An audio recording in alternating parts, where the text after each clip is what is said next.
మహబూబ్నగర్ జిల్లా దరూర్ మండలం రాలంపాడు రిజర్వాయర్ ముంపు ప్రాంతం ఆలూరును పరిశీలించారు పంచాయతీరాజ్ శాఖ మంత్రి జూపల్లి కృష్ణారావు.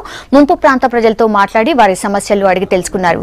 అందరినీ పునరావాస ప్రాంతాలకు తరలించిన తర్వాతే రిజర్వాయర్లో పూర్తి స్థాయిలో నీటిని నింపుతామన్నారు. తర్వాత పంట కాలువలకు నీటిని విడుదల చేశారు మంత్రి.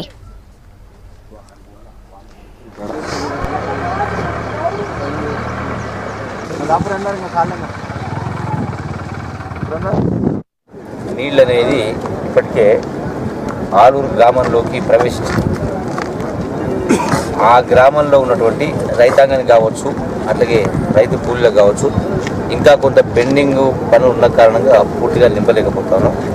ఇక అప్పుడు ఆ గ్రామానికి వెళ్ళి వాళ్ళ ఆందోళనలో ఉన్నప్పుడు ఆలూరు గ్రామ రైతులు ఆందోళన ఉన్న కారణంగా ఆ గ్రామానికి వెళ్ళి వాళ్ళను ఆందోళనకు గురి కావద్దని చెప్పి వాటిని తక్షణమే ఆ పెండింగు వాళ్ళకి రావాల్సినటువంటి డబ్బులు కావచ్చు, ఇతర తొందరలోనే వాటిని పూర్తి చేస్తారని చెప్పడం జరిగింది.